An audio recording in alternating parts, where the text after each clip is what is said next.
Muy buenas, ¿qué pasa? Bienvenidos al canal Dani Pro Cycling y bienvenidos a estos análisis del Tour de Francia. Por fin comienza el Tour de Francia 2023 que estábamos esperando con mucho anhelo. Esta primera etapa en Bilbao. En estas dos primeras etapas un recorrido interesante con algunas subidas y que no van a ser etapas de sprint clásicas. Luego sí tendremos algunas al sprint, pero ya en la primera semana también tendremos incluso etapas de montaña. Ahora al final del vídeo os enseño las primeras etapas del Tour para que veáis lo que nos espera. Y una etapa número 1 que nos ha dejado, por decirlo así, un sabor agridulce. Porque hemos tenido tanto la batalla en esos kilómetros finales, la tensión, como la caída de dos grandes favoritos con al menos un abandono, como es de Enric Mas, y también esa caída de Richard Carapaz. Ahora comentaremos con algo más de detalle lo que ha pasado, pero lo dicho, nos centramos en lo importante del día, que era esa fiesta del Tour de Francia, con ese final que se iba a ser en Bilbao. Y aquí tenéis el perfil de la etapa, si os fijáis, sobre todo esos últimos 40 kilómetros, que eran los más interesantes, con un constante sub y baja, varias subidas duras. Además, con ese recorrido tipo clásica. Y la última de las subidas puntuables, la subida de Pique, que como estáis viendo aquí tenía un porcentaje muy alto. Se hacía bajada, un terreno plano y prácticamente el último kilómetro también picaba para arriba, aproximadamente entre un 5 y un 6%. Comenzaba la etapa y veíamos al principio esos intentos de fuga. Yo pensaba que iba a haber un poco más de lucha al principio, pero también es verdad que la etapa de hoy era para los favoritos a la clasificación general o incluso a los hombres más fuertes, a los clasicómanos tipo Alaphilippe, Van der Poel, Van Aert, Pidcock. Eran los nombres de los grandes favoritos para el día de hoy. Y vimos una fuga que se formó prácticamente desde el principio con 5 hombres. Esos 5 eran Ferrón, Guglielmi, Enjor, Gregar y Calmellán. Pero prácticamente no llegaron a tener ventaja. El pelotón los tuvo controlados entre el minuto y medio, los 2 minutos aproximadamente. Así que estaban controlados en todo momento y prácticamente quedaban 60 kilómetros para el final. Y ya les iban a dar caza. Vimos las distintas luchas por los puntos de la montaña. En este caso ponemos ahora al final del vídeo todas y cada una de las clasificaciones, todos los días en la parte final, tanto las etapas que vienen en estos días posteriores, como también todas las clasificaciones, para que tengáis ahí también toda la información. Llegábamos al final, mucho ritmo, tanto de UAE como de Jumbo en esa parte final. Se cortaba el pelotón con un gran ritmo de Adam Yates, que se iba junto a Pogačar, Vingegaard y Víctor Lafay, el ciclista del Cofidis, que ha sorprendido e incluso intentó atacar, pero Pogačar no le dejó en ningún momento. Luego se volvieron a reagrupar algunos y en la parte final, mientras se vigilaban, vimos ese movimiento de los hermanos Yates, tanto de Simon Yates y Adam Yates, y en los últimos metros, en ese final, al 6% aproximadamente, Adam Yates, prácticamente sin atacar, sino solo a base de ritmo, soltaba a su hermano y iba a conseguir la victoria.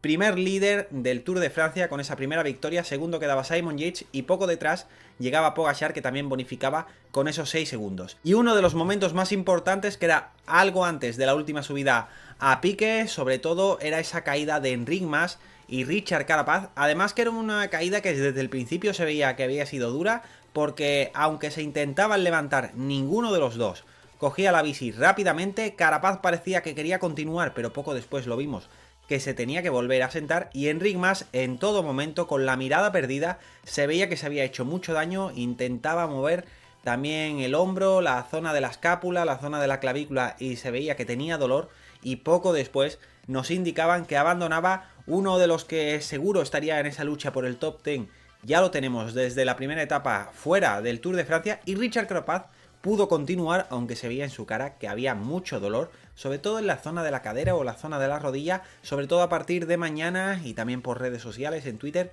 iremos actualizando información para que tengáis también esa información.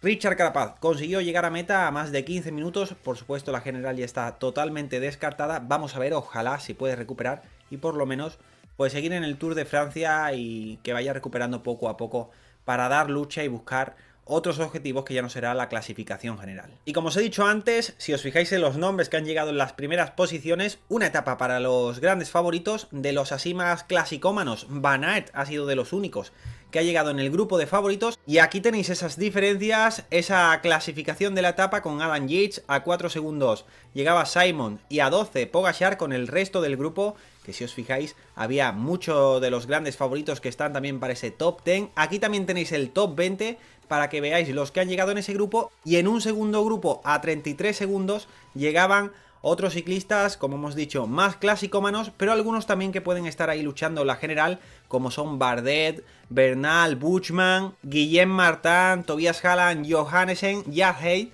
o Ben O'Connor, que a mí me ha sorprendido que Ben O'Connor estuviera también en este grupo, que no ha tenido hoy las mejores piernas, así que ya parten con unos segundos perdidos respecto al resto de grupo de los favoritos. La clasificación general, que está de este modo, como veis, prácticamente los mismos tiempos que hemos comentado, pero aparte se suman esas bonificaciones: 10 segundos para Adam, para Simon 6 y para Pogačar 4 segundos, y ahí el resto de diferencias, que estos segundos al principio pueden parecer que pueden decidir el Tour de Francia. En principio no suele ser así, pero ya hemos visto en este Giro de Italia que se ha decidido esa victoria de Roglic por 14 segundos solamente, así que cuidado, que las bonificaciones pueden ser finalmente definitorias, a lo mejor para algunas posiciones en la clasificación general, y no sabemos incluso si para el primer puesto. Seguimos con el resto de clasificaciones, la clasificación de los puntos para Adam Yates después de la victoria del día de hoy, y ahí tenéis el resto de puntuaciones también con los puntos que se han dado en el sprint intermedio, en la fuga y los demás corredores que han buscado esos puntos. La clasificación de la montaña para Nelson Powless, que ha cogido el puerto de segunda categoría, además con mucha fuerza, que se ha podido llevar ese premio, lo ha luchado y lo ha conseguido con bastante autoridad, y el maillot del mejor joven es para Tadej Pogačar, tercero en la clasificación general, así que a partir de mañana lo veremos con ese maillot blanco vistiéndolo. Y la clasificación por equipos, el liderato lo tiene el Jumbo-Visma, que llegó en ese grupo principal con más hombres, 9 segundos con UAE y 21 segundos con Groupama, aunque estas primeras etapas tampoco definen mucho esta clasificación. Vamos a analizar las etapas que tenemos en estos días siguientes. La de mañana, una etapa muy interesante, esta es la etapa número 2. Si os fijáis, en el final hay un puerto de segunda categoría de 8 kilómetros al 5,2 de pendiente media, y también con la subida en el punto más alto bonificado, que tiene unos segundos de bonificación, así que puede ser interesante, y una etapa de 210 kilómetros, así que ojo a la etapa de mañana. Etapa 3, que podría ser la primera para los sprinters, algunas subidas, pero en el final, aunque hay algunos repechos, podría ser para los hombres más rápidos, al igual que la etapa 4 del lunes.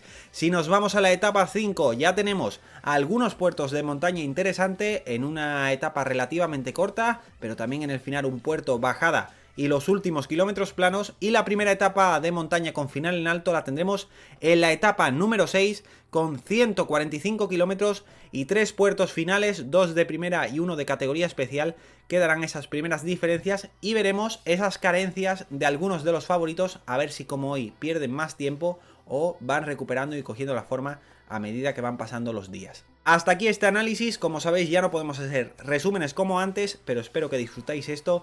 De vez en cuando haremos algún directo, ya os iré avisando. De momento tampoco haremos los directos como a lo mejor en el Giro de Italia, pero estos análisis todos los días, así que suscribiros, activad la campanita, y como siempre, muchas gracias a todos y nos vemos en el próximo vídeo.